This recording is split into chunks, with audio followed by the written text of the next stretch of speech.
Thanks everyone for coming today.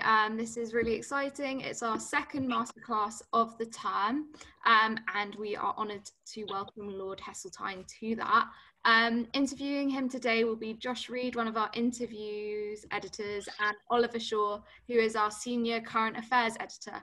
So I will hand over to them. Hi everyone, thank you for joining us today, and thank you to Lord Heseltine.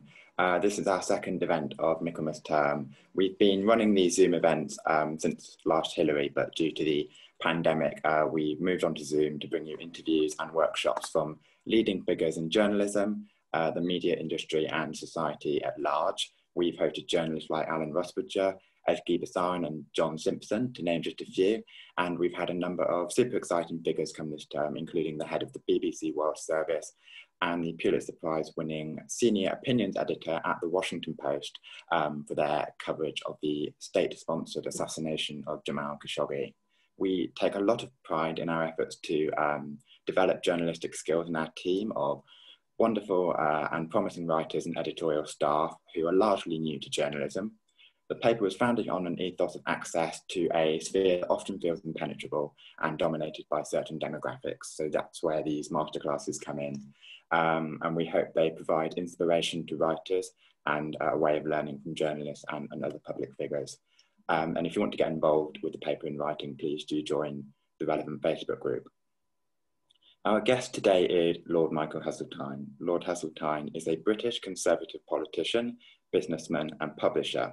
First elected to Parliament in the October 1966 general election, Heseltine was a titan of Conservative politics for the next half a century. He served in the governments of Margaret Thatcher and John Major, ultimately rising to the position of Deputy Prime Minister and First Secretary of State in 1995, perhaps best known for his dramatic resignation from the Thatcher cabinet in 1986. Lord Heseltine has remained active in Conservative Party politics in the years since, but was sacked from his advisory roles over his opposition to Brexit, and in 2019 had the Conservative whip suspended entirely after saying he would vote for the Lib Dems in the 2019 European elections. Since retiring from frontline politics, Lord Heseltine has reverted to actively managing the Haymarket Media Group. We are extremely grateful that he's taken the time to speak to us today. Thank you, Lord Heseltine. It's a great pleasure. I'm very pleased to take some time with you. So, Lord Heseltine, would like to start by discussing your time at Oxford. You were initially educated at Shrewsbury School, and then you came to Oxford and started studying PPE at Pembroke College. What was it like studying at Pembroke during the 1950s? Well, of course, I can't compare it with studying in any other college or at any other time.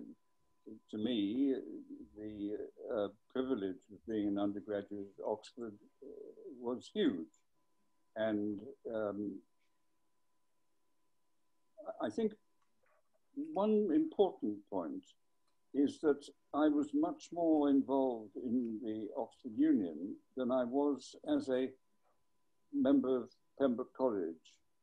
I didn't live in my first year, so I didn't have that absolute rock-like base of residence. And my interests gravitated to the Oxford Union from day one. I joined the union on my first day at Oxford. So I think I'm probably relatively unusual in that sense, in that most undergraduates, I think, have a college base and quite often an extensive college social life. I didn't really have that in my first year.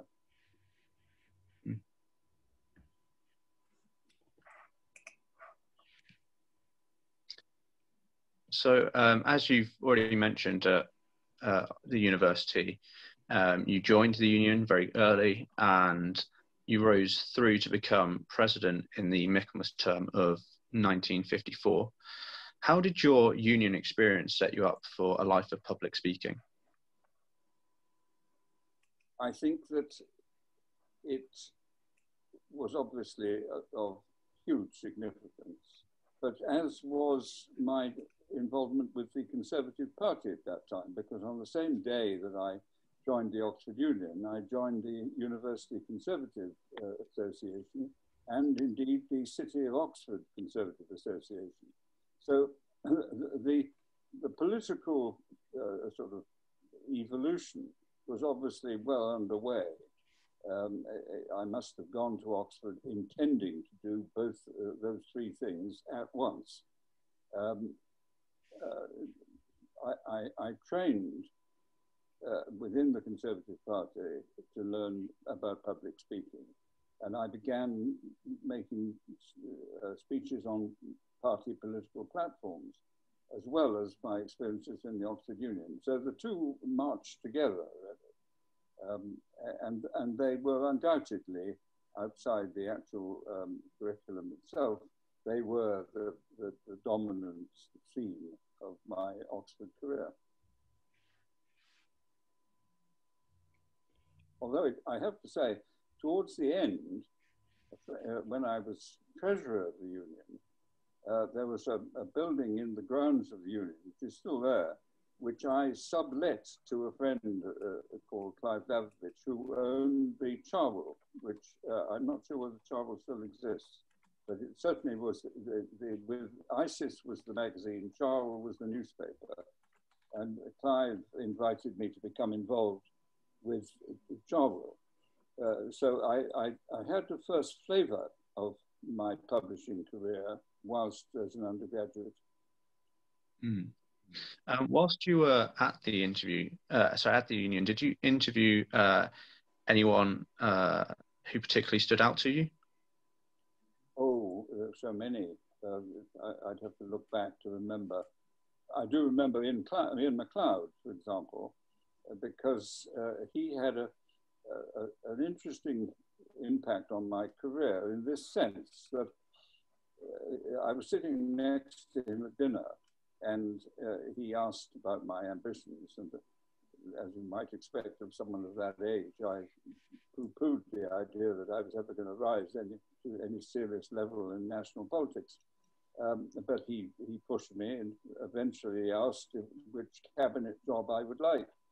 And I really had no idea, but I said Home Secretary, to which he said, graveyard of politics, young man, graveyard of politics.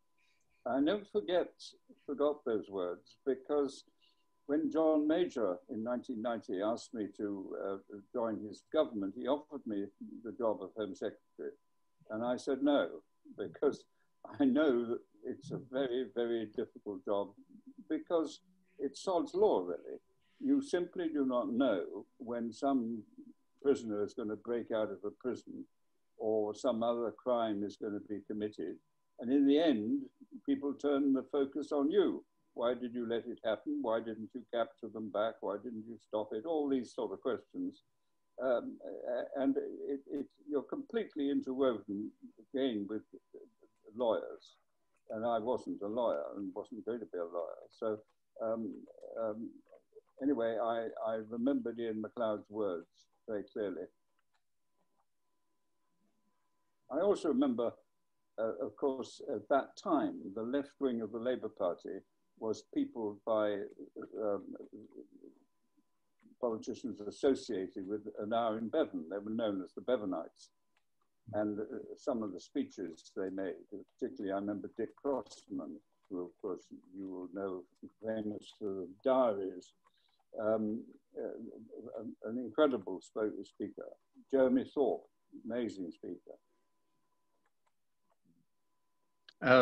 And just at this moment, we'd like to just remind everyone to submit your questions in the chat box if you have any questions for Lord Heseltine at the end, and we'll go through and pick some out for the end.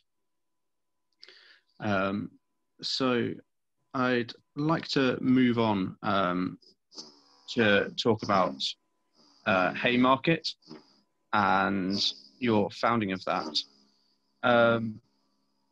So you initially set up Cornmarket, but in the mid-1960s split to form Haymarket. What was that period, the split from Cornmarket and starting Haymarket, like for you?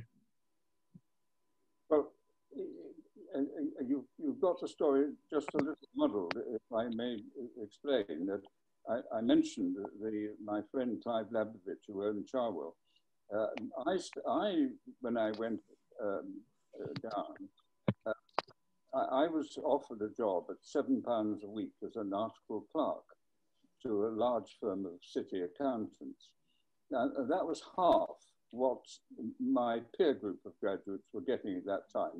Broadly speaking, £13 a week was about what a graduate got, and I was earning £7.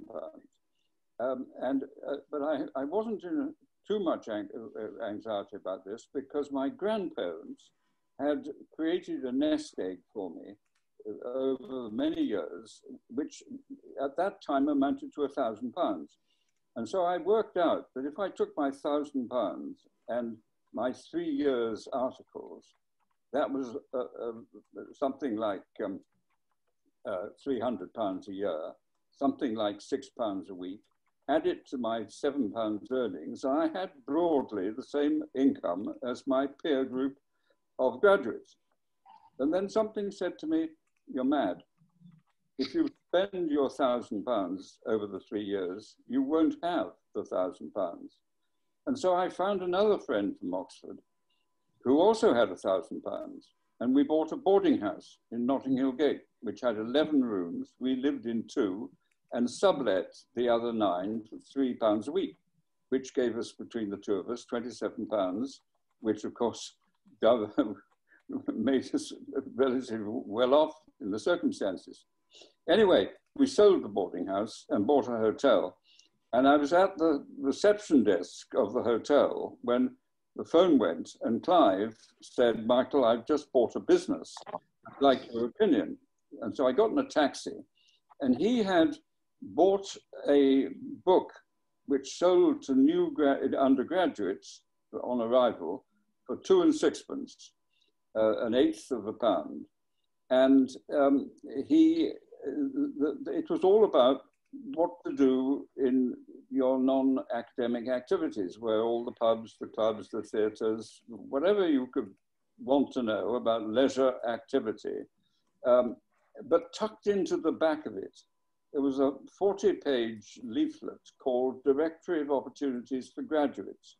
And every page was an advertisement for one of the big companies of the day, Shell, BP, ICI, offering careers. And I said to Clive, "This is madness. These people have just come up to university. They've got 3 years. They're not sitting there looking for a job or thinking about their jobs. What you should do," I said, "was to take this leaflet, turn it into a proper national publication and give it away to every last year undergraduate who by then will be thinking about jobs." Anyway, it turned out to be an incredible piece of good judgment. And I remember the figures, I think 16,000, I think, yes, was the revenue when I first saw the idea, and it was 64,000 the following year. So from 16 to 64, I mean, 64,000 then, you'll be breathing down £1 million today of revenue, not profit, revenue. So that's how I got into publishing, because Clive said, "Join me, I like your idea." And I had a publishing interest and a property interest within 2 years of leaving Oxford.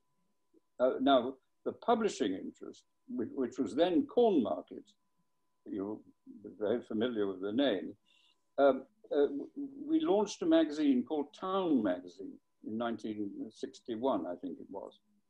And Town Magazine was a very high quality, visual, editorially, graphically publication of a sort which you didn't actually see in this country. You saw them in America or France, but not here.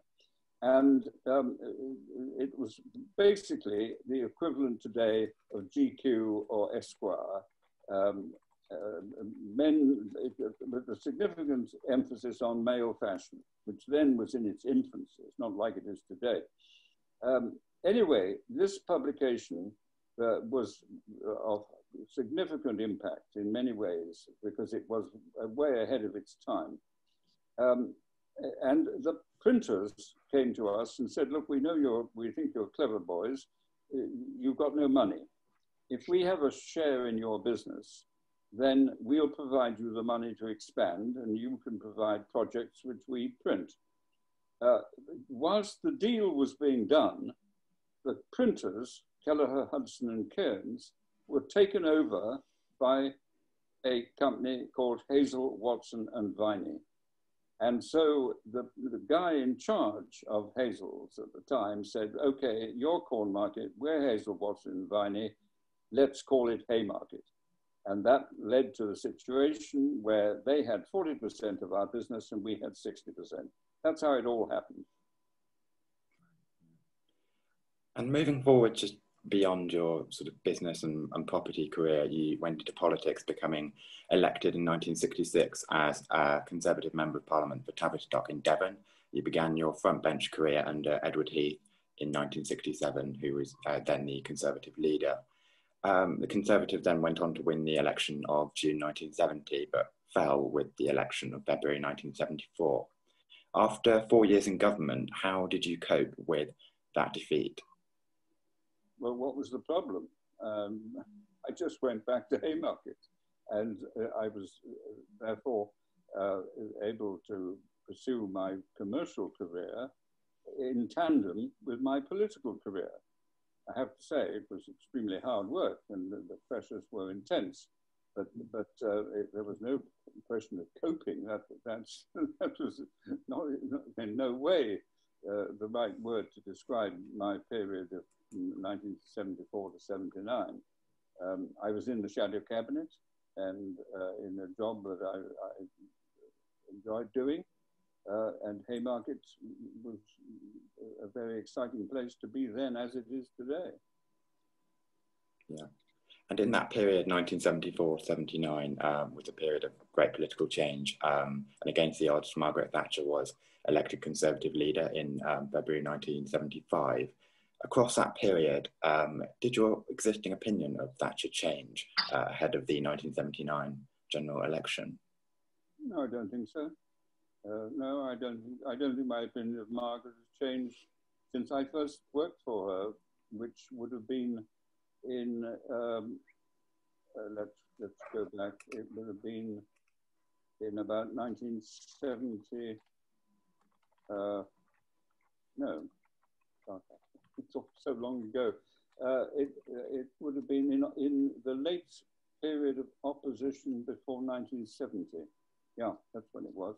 It would have been about 1969 when she was Shadow Minister of Transport and I was her deputy. So I knew her and she was a very talented lady, but her views and mine were some way apart. We were colleagues, not friends. Though one should not build anything into that. Being a colleague is what is the best definition of your relationship with most of the MPs with whom you work. Occasionally it develops into a friendship, but colleague is a much better word. So then Mrs. Thatcher became Prime Minister in 1979 after winning the election against James Callaghan. You served as Secretary of State for the Environment and then Defence Secretary before famously resigning in 1986. How did Mrs. Thatcher herself change during those 11 years in power? I don't think she did. I don't think she did. She was always very opinionated, very assertive, very confident in her own abilities. Yeah, and I don't think she did change. So then in the period after your resignation, you had a close relationship with the media and you published 2 books, Where There's a Will and then The Challenge of Europe. How did you find the experience of producing a book?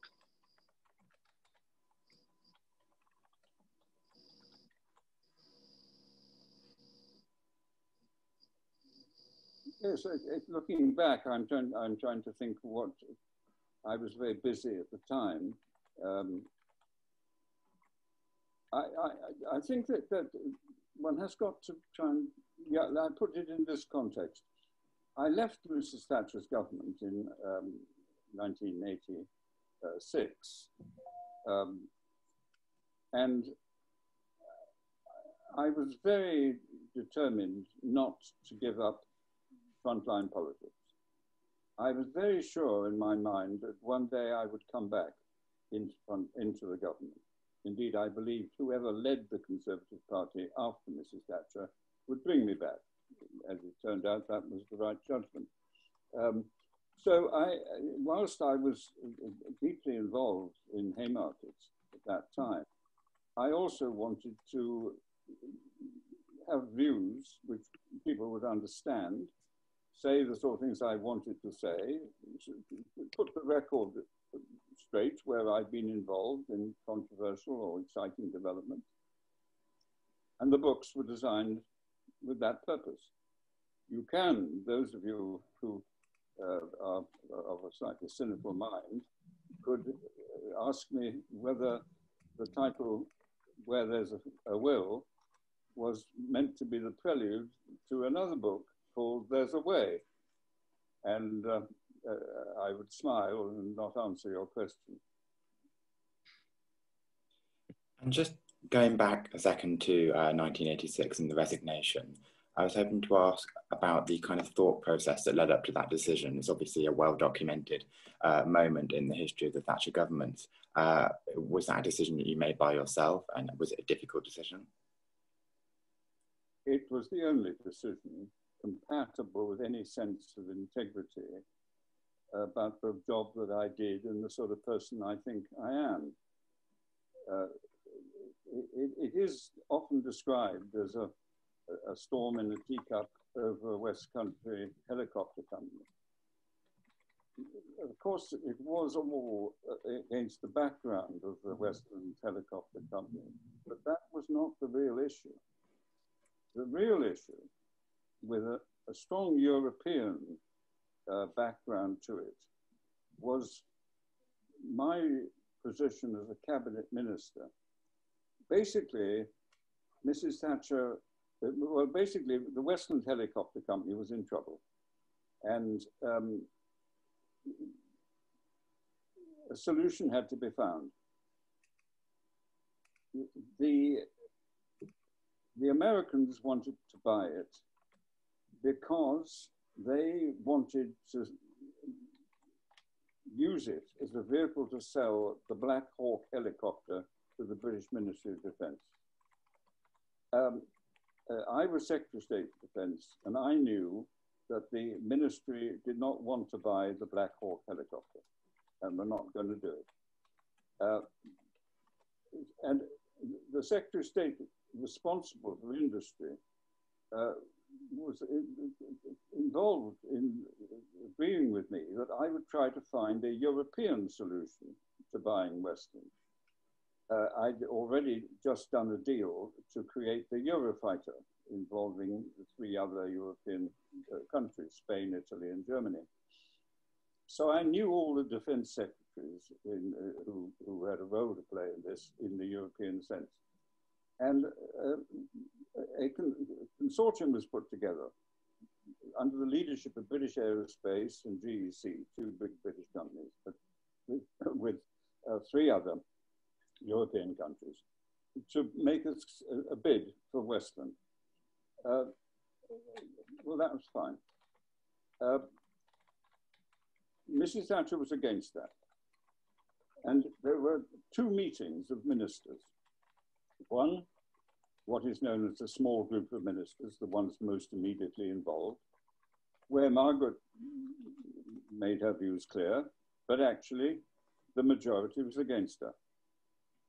So she then called a meeting of the Economics Committee of the Cabinet. Now that's actually virtually the Cabinet. It's a very serious economic political body. And Margaret once again tried to persuade the colleagues to go for the American solution. Once again, she lost. In other words, I won. And that only left her with one option, which was to take the matter to the cabinet itself. And at the end of the second meeting, at which she'd lost, she said, very well, we will meet again at, after the stock exchange closes on Friday to resolve this matter. On the Tuesday, I think it was, her officials began organizing that meeting for the following Friday. On the Wednesday, they canceled the meeting. And when I raised the issue at cabinet, then it was clear that I was not going to be allowed to put my case. There was later another cabinet in which once again, I was told that I couldn't put the case. And then, and this is the crucial moment, the absolutely fundamental moment, Mrs. Thatcher produced a document, a little manuscript note from her handbag, in which she read out the conclusions of the cabinet. And one of those conclusions was that if any member of the cabinet was asked about Westland, they had to refer the answer, the question, to her officials. And I said, Margaret, does that mean, or I would have said Prime Minister, does that mean that if I am asked tomorrow a question that I answered yesterday, would I then have to say, I'm sorry, you must give me moments to get an answer from number 10 to that question, to which the answer was yes. Well, you know, I'm not a fool. I know how the world works. And what would have happened if I'd accepted that is that number 10 would have briefed their friends in the press, he's bust. He's a man of straw. You go and ask him the question you asked him last week, and you'll find he can't answer it because he's been muzzled. Well, you can all make your judgment as to how you would have behaved. I was Defense Secretary. I regard that as one of the most privileged positions and responsible positions that anybody can hold. You are responsible for potentially life and death decisions, and you must know that you have the integrity to stand by your own convictions. And I was not prepared to be humiliated by the press apparatchiks working for Mrs. Thatcher.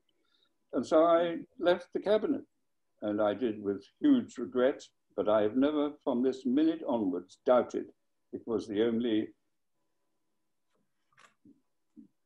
decision of integrity that I could have taken. Yeah, thank you. And sort of moving forward, I suppose, quite swiftly to the 1990s and the premiership of John Major, you were promoted to Deputy Prime Minister and Deputy Conservative Leader in 1995 after having returned to the Cabinet earlier in the decade. I wanted to ask, what was it like to have that access to number 10 and the machinery of government? Well, there was one very interesting reflection on going back in 1990, having left in 1986. And I think probably your generation at your age will find this quite difficult to take on board. But let me tell you, when I left in 1986, there were seriously senior Conservatives around the table. People like Willie Whitelaw and Quintin Hailsham, you know, big, powerful figures, and to whom one could look up in a way that one looks up to an older generation, to your parents, whatever it may be. When I went back in 1990, they'd all gone. And I was looking down to people of my children's generation. And you can't feel the same about a younger generation that you do about an older generation. That sense of deference, which many of us feel, it can't be there, simply can't be there. So I remember joining John Major's cabinet and looking around the table and sort of thinking, this is a different world, the one that I left 4 years ago. But going back to your substance of your question about the access to number 10, well, I think that probably there are many, many versions of the relationship between a prime minister and a deputy prime minister. Now, I can only tell you mine, and I have not the slightest doubt that it was the right one for me. I was greatly honored by being invited to become Deputy Prime Minister. And I saw my job as being the deputy. And the only way you can have any real authority in those circumstances is to make sure that there is not a cigarette paper between you and the Prime Minister. The moment that anyone got a feel that if I said something, they only had to go to see John and he would have overruled me or found a way of putting me back in a box. The moment that happens, you had it. You'd be a complete cipher, a complete waste of time. And so I was meticulous in making sure that where I exercised any authority, I was absolutely clear that I knew what John Major's views were, or I was able to make a judgment as to what they were. And in the 2 years where we worked in that relationship, there was never a moment when anyone found a glimmer of light between the two of us. And that made it a very personally satisfying, but politically incredible relationship. I'm not saying that's always the case with the deputy and the number one, but in our case, that's how it was. So in 2001, you then stood down as an MP and you entered the House of Lords, where you have sat ever since. After the referendum of 2016, you were and still are perhaps a pretty vocal critic of Brexit and especially the government's handling of it, and you supported the People's Vote campaign. You had the Conservative whip removed when you said that you would support the Lib Dems in the May 2019 European elections. Do you feel that was fair of the Conservative Party to have done that to you? Well, I think, again, you've got the story a little wrong. I didn't lose the whip when I said that I was going to support a Liberal Democrat candidate. I lost the whip when I voted in the House of Lords against, maybe I voted for a motion which had the effect of giving Parliament the last word on the Brexit deal. And so it must be, it wasn't a government motion, so it would have been some, I've forgotten who proposed it now. Anyway, I voted for that. And it was against, of course, a three-line Conservative whip, whereupon Mrs. May took the whip away from me, which she thought that was the right thing to do. Fine, I'm quite relaxed about it all. But that's why I lost the whip. Incidentally, it is fair to say that I'm still a member of the Conservative Party. They didn't kick me out of the party. They merely took the whip away from me. Now, you then go on to where you started your question. During the course of the general election, you saw Conservative MPs deselected, standing as independent Conservatives, and you saw one or two Conservative MPs standing as Lib Dems. And of course, I was asked to support them, which I did. And I did say that in those circumstances, I would vote Lib Dem as being the only credible party, because I didn't, Corbyn to me was simply incredible. And anyway, the Labour Party had been a muddle over it all. But I have no hesitancy at all in saying that I could not support a Brexit Conservative Party. I simply could not do it. And it's not very profound thought, where did I start in politics? I started when Ted Heath was the, well, no, that's not true. I started with Harold Macmillan and Douglas Hume, and then Ted and Margaret. And of course, when I was at your age, I was a member of the Conservative Party led by Winston Churchill. And so all my political life, Europe has been the one dominant theme. Incidentally, of course, you then have to just add to that, I remember the declaration of the war. As clearly as I can see you now or hear you, I can hear Neville Chamberlain announcing the declaration of war in 1939. So I lived through all that. I know what Europe is, the European movement is all about. It is about that simple, single, overwhelmingly important idea. It must never happen again. 1,000 years in which we have been involved in the battlegrounds of Europe. 3/4 of a century in which the French and the Germans fought each other. 2 world wars in which the carnage of British lives was of astronomical scale. And the European movement was born of men and women who came out of the prisoner of war camps, came out of the resistance movements, and said it must never happen again. We must find a way in which we draw together the sovereign nation states of Europe into a new arrangement in which law is the means of resolving our differences and not bloodshed. And I believe that all my life, I believe it today, and I hope that your generation will once again find its rightful place in the community of Europe. Thank you. And obviously with the Brexit debate essentially reopened and trade talks with the EU happening at the moment, they're happening on the backdrop of the COVID-19 pandemic that we are living through, and Boris Johnson seems to be preparing us again for some kind of no-deal scenario. But on COVID-19, I wanted to ask about the criticism that Boris Johnson has come in for, and indeed the government. They've been criticised over testing, local and national restrictions, and now a surge in coronavirus cases. So my question is, what went so wrong, and how could the government do better? I don't know, and nor do you, and nor does anybody else. That is the awfulness of COVID.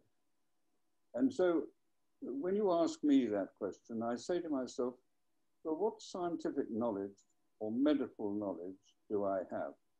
What briefing papers am I reading? What do I know about the relative strengths and weaknesses of what other countries are doing? What do I know about the way in which this country is geographically based that makes it the same as or different to other countries? And the answer to all those questions is really, I don't know. I think that what the government is facing is horrific. It is happening with governments across the world. And I think that myself, the government is doing a justifiable and reasonable job in appalling circumstances.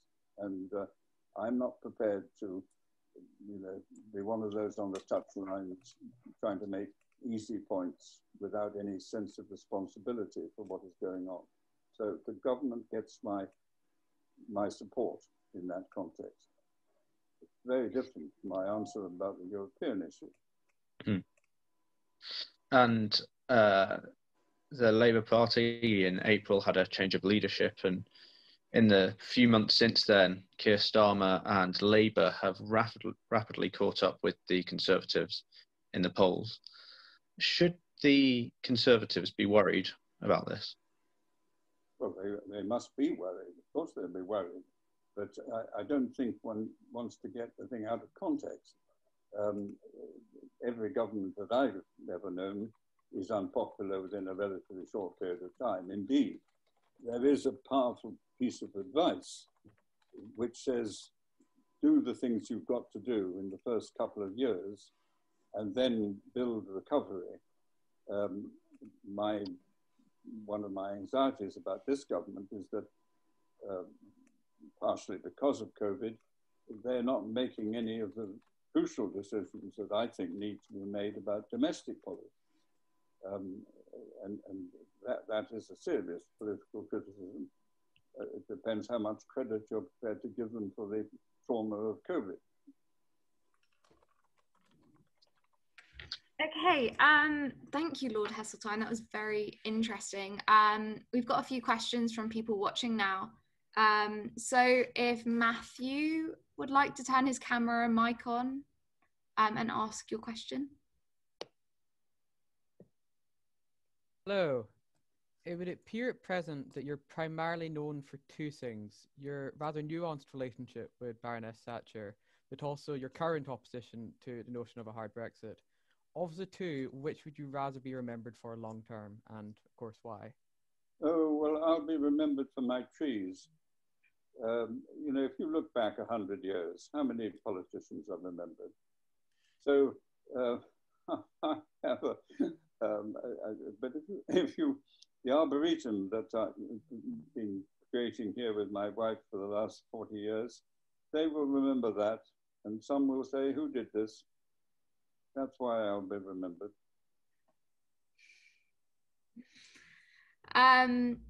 Oliver, do you want to ask your question?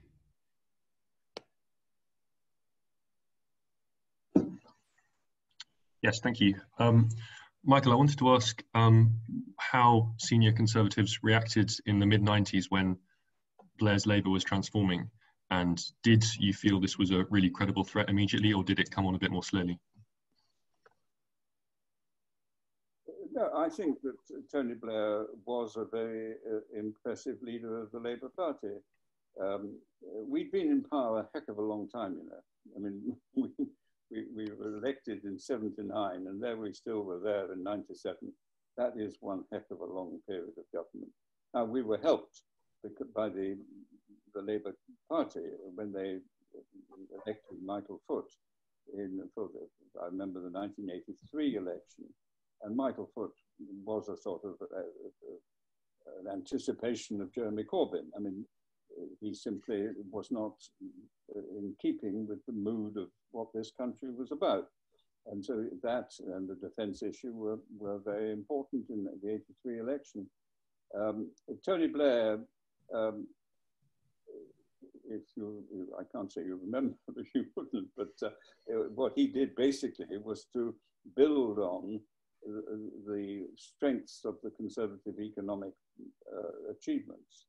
If I remember correctly, he gave a commitment that tax rates would remain broadly level for 2 years or something. But there was nothing to be frightened about Tony Blair's Labour Party at that time. And it always helps the Conservative Party to be able to point to Reds under the beds, as it usually was. Well, there was no sign of that with Tony Blair. I mean, to be frank, he may not thank me for saying this, but he looked and sounded like a Conservative. Thank you. Alex, do you want to ask your question? Yes, Lord Heseltine, I think few people would deny that the EU in its current state needs reform. Are there any specific reforms that you'd personally like to see put in place so as better to reflect the ideals that you've expressed? Well, the reform of the EU, or which institution do you want to see discussed? Yes, the EU. Well, I don't have an agenda of reform for the European Union. It is a sort of, it's quite muddled in many ways what's going on, but it's the art of the possible. I mean, you've got the Schengen Agreement, you've got the Euro Agreement. I mean, there's a flexibility about the way Europe is emerging or developing that allows, well, it makes it all possible, really. And we had our own special relationship after the negotiations that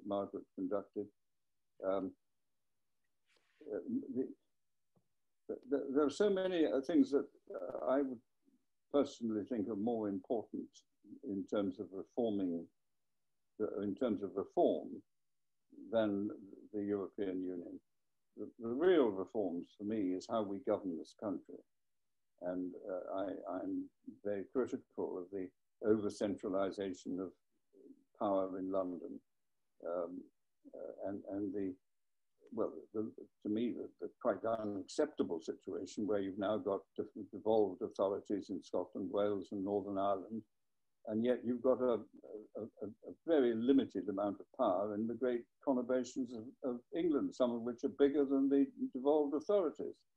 And that's unlike any other advanced capitalist economy in the world, where they all have much more local power, local initiative, building on local strengths, leadership from local people.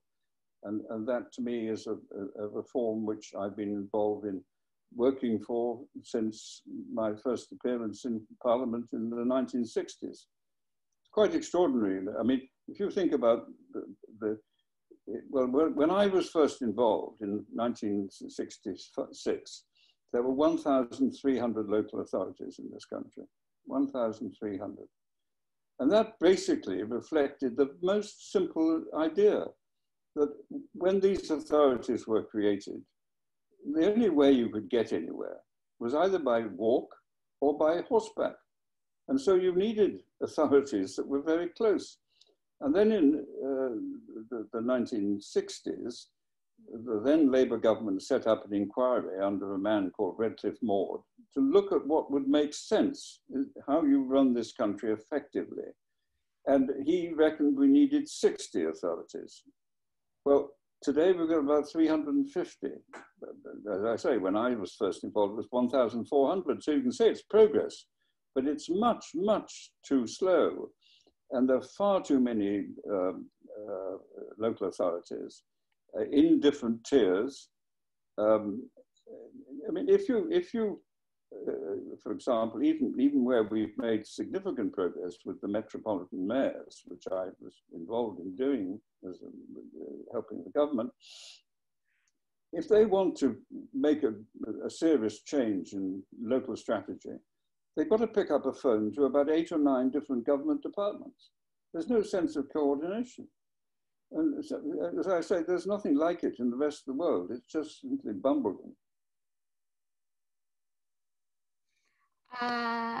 Sonny?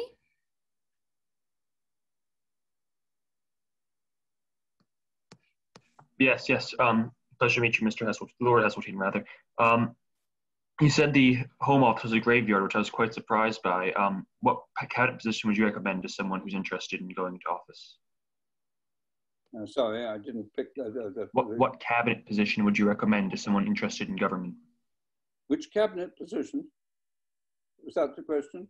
Oh, Prime Minister, for goodness sake, don't muck about.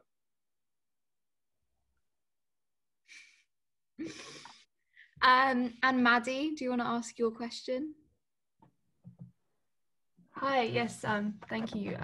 So you have already taken us through quite a few of the pretty enormous events that you've seen during your career, but I wanted to ask you, what was the biggest change in political life that you've seen, or do things stay remarkably the same?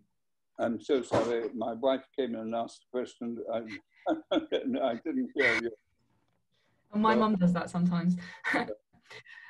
What is the biggest change that you have seen in your political career, or do things stay remarkably the same? Well, I'm going to give you 2 answers. One, I'm a great believer in Shakespeare. There's nothing new in politics. Human nature hasn't changed over the centuries. And people, the way people behave, the way they think, their attitudes, read Shakespeare, it's all there. And my guess is that he probably got it all from the Greeks. So to that extent, nothing changes. But that's only part of the question, because what is undoubtedly changing now is this, what we're doing now. This is incredible, that we could be doing this all over the world, real-time, instant communication from wherever we happen to be. And I don't know where this is going to end. I simply know that every time there's a major innovation, it's merely a stepping stone to the next one. What will be the next experiences available like this? How will people react? And you can see the obvious things that are happening. Will we ever go back to working in great offices on the scale we did? Will we actually go back to the shops when I can press some buttons on the thing in front of me and out of the blue, by lorry or van, comes what I want? Or will it come by lorry and van, or will it come by drone? I've no idea. Will we all be wired up to an automatic delivery system? Will we have cars, or will there be bubbles which we hire and come to our door when we press a computer? I don't know any of the answers to these things, but I can tell that the world is changing at a speed without precedent. And if I look at all of you, my one overwhelming feeling is envy, because you're going to enjoy it and experience it and change it and mold it. And to my enormous frustration, I won't be there.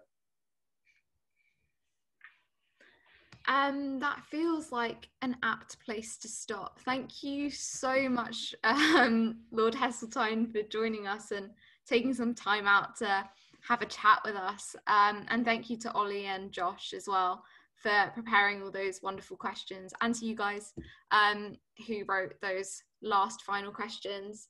So yeah, just keep your eye on Facebook for what we've got coming up in the next couple of weeks. As Ollie said, there's some really great stuff and some great people that we're going to be interviewing. So thanks everyone for coming, and thank you again, Lord Heseltine, for your time. Pleasure, I enjoyed it. Good, so did we, and I'm sure everyone else did. So yeah, see some of you next week, hopefully.